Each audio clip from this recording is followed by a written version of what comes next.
guys, so as you know from my last video, I've just come back from Leeds Fest, which is why my voice sounds like I've been chain smoking since I was born.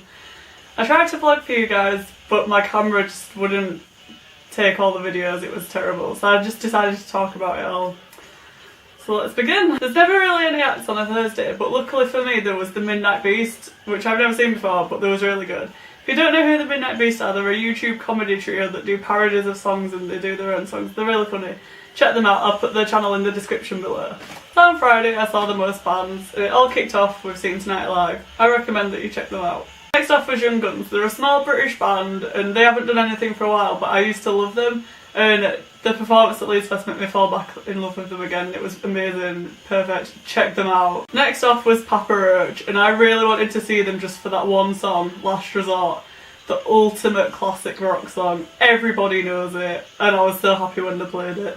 Now the next band, Sleeping with Sirens. I used to be a massive fan of them, like for the old stuff, like the first few albums, and then they did, what's it called?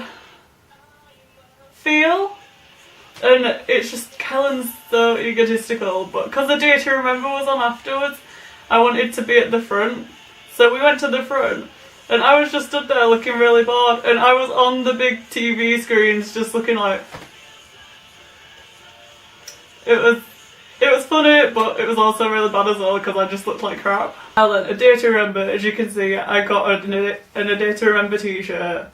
Like, it was intense, like, we was near the barrier, and I nearly died at one point. I went to fall down, but luckily this girl caught me in time, so... Thanks to her, I'm still alive. I would definitely go see A Day to Remember again. They were so good.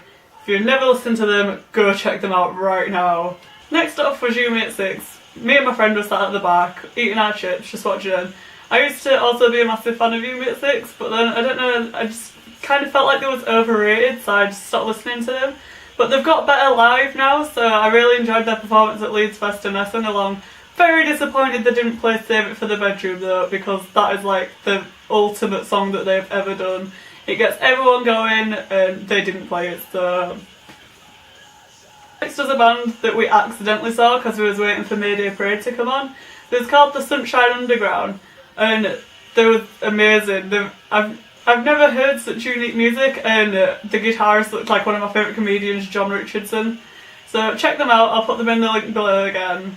Speaking of Mayday Parade, they was on after the Sunshine Underground, and oh, this is when I lost my voice. Like, it was terrible, but it was such a good show. We was at the barrier and there was all just like a metre away from us.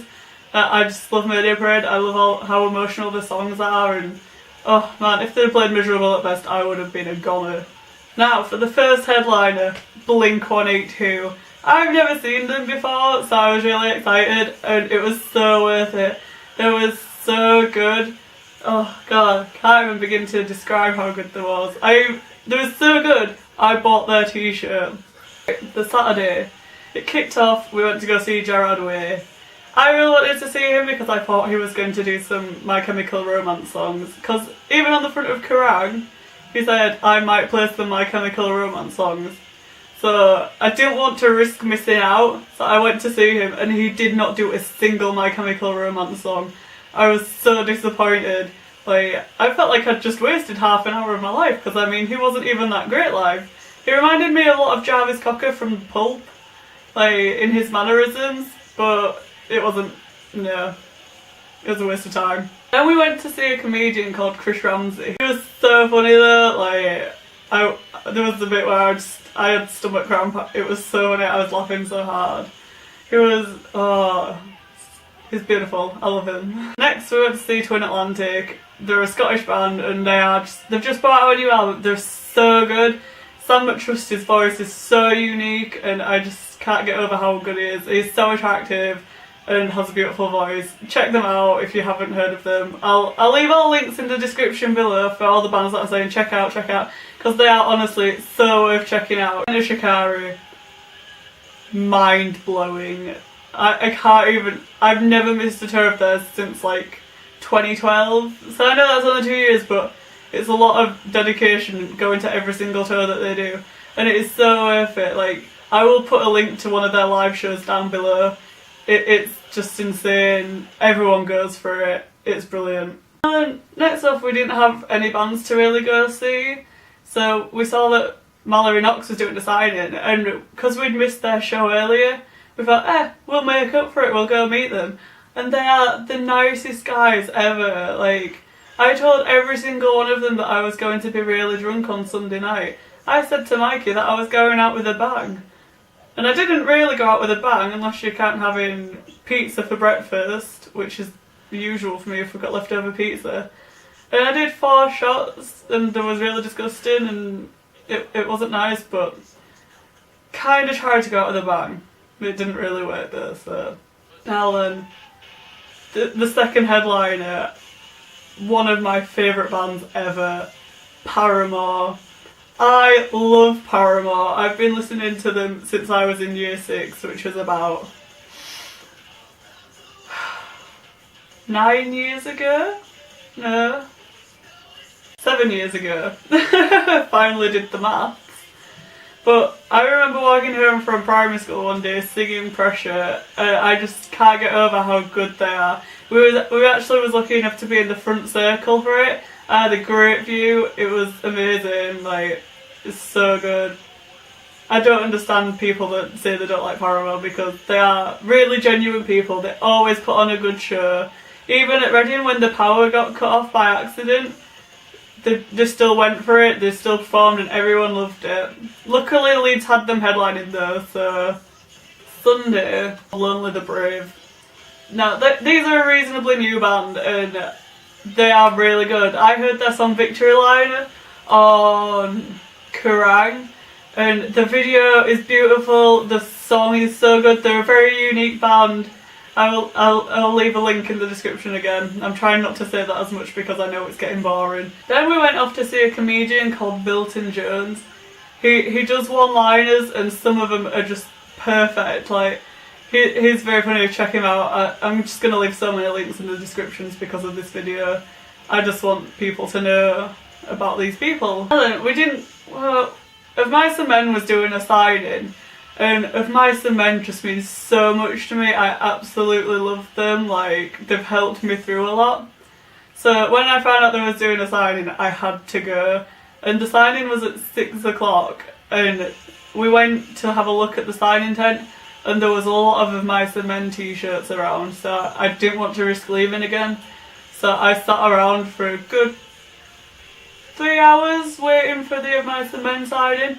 Bumped into one of my friends there that I met at a Pierce the Veil gig. But while we was waiting, Lower Than Atlantis was playing in the tent next to us with the screens, so we could see that perfectly. So technically I saw Lower Than Atlantis, and then technically I saw Don Broco as well, because of the same situation really. Oh, they was really good. Like, I enjoyed them. Don Broco always do some good synchronised dance moves, so check that out. Finally met Of Mice and Men. They are so lovely. Like, Austin was first and he gave me a high five. I couldn't believe that I was actually meeting them. Like, I've been listening to them for 2 years again now. They've helped me through so much in them 2 years. Like, I've never known so much could happen in 2 years. Like, but they are one of my ultimate favourite bands. Them and Paramore, Pierce the Veil as well. Just so helped me through so much stuff. After this, we didn't have much else to do, so we went back to the tent and it had our final meal, which was cheesy chips for me. And then a big fight kicked off around the tents, which was interesting. It was like a war zone. People were throwing tins of beer, which was pretty wasteful, and gazebo poles. I thought someone was going to die. And then some people got into fist fights. I was like, guys, you're at a festival, just chill out, it's the last day, go have fun. So after this happened, we went to see Arctic Monkeys, which are a local band from around here that have made it absolutely massive, so you probably will have heard of them. I don't really like them. I prefer their old stuff. I think they're just so sold out. But I still went to see them, and there was okay. Like, the singer's attractive, but like I don't see the appeal of them. But anyway, I left them to go see Of Mice and Men, who put on a mind-blowing show. It was such a good end to the festival. They were the last band we saw, and I just can't get over how perfect they are live. You should definitely check them out. So while I was gone, well, before I even went to be honest, I ordered a ukulele online because I was feeling inspired. And it came while I was gone. So, as a little side note, when my voice is better and when I've learnt some songs, I will start to put covers up online. See you next week. Bye!